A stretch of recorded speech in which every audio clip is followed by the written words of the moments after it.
दोस्तों, वेदांत रस के माध्यम से आज हम सुनेंगे कि भगवान श्री कृष्ण ने किस तरह नंद बाबा से जिद करके गाय चराने के लिए मना लिया।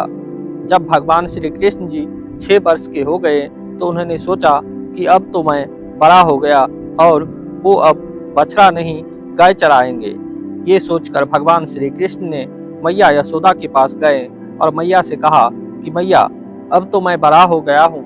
मैया ने तब कहा, अच्छा लल्ला, तुम बड़े हो गए हो तो बताओ अब क्या किया जाए। इस पर भगवान श्री कृष्ण ने कहा कि मैया, अब मैं बड़ा हो गया हूँ तो अब से मैं बछड़ा नहीं चराऊंगा, अब से मैं गायों को चराने ले जाऊंगा। अपने लल्ला श्री कृष्ण के इस प्यारी सी बात को सुनकर हंस पड़ी और फिर मैया यशोदा ने कहा कि ठीक है, चरा लेना तुम गायों को, लेकिन एक बार अपने बाबा से पूछ लेना। भगवान श्री कृष्ण ने तुरंत बिना कुछ सोचे नंद बाबा के पास पहुंच जाते हैं और उनसे कहते हैं कि बाबा, अब से मैं बछड़ा नहीं गायों को चराऊंगा। तब नंद बाबा ने कृष्ण को समझाते हुए कहा कि देखो लल्ला, तुम अभी बहुत छोटे हो, इसलिए तुम अभी बछड़े ही चराओ। लेकिन भगवान श्री कृष्ण अपनी ही बात पर अड़ गए थे और उन्होंने कहा कि नहीं बाबा, मैं अब बड़ा हो गया हूँ और मैं अब गाय ही चराऊंगा। जब नंद बाबा के बार बार मनाने के बाद भी नहीं माने तो नंद बाबा भगवान कृष्ण के जिद के सामने हार मान लिए और कहा कि ठीक है, तुम गायों को ही चराओ, लेकिन उससे पहले जाओ पंडित जी को बुला कर ले आओ, वो गौचारण का शुभ मुहूर्त देखकर बता देंगे।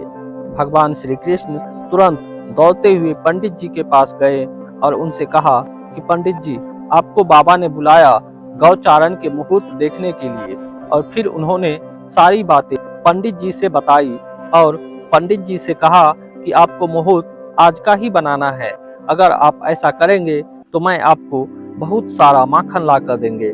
भगवान की इस बात पर पंडित जी मुस्कुराए और फिर उन्होंने कहा ठीक है, मैं आज का ही मुहूर्त बताऊंगा। अब पंडित जी नंद बाबा के घर आ गए।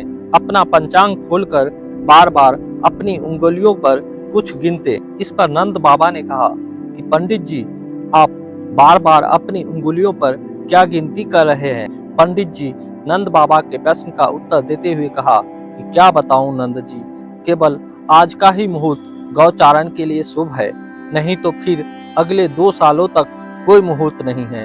तब नंद बाबा ने सोच विचार करके भगवान श्री कृष्ण को गौचारण की स्वीकृति दे दी।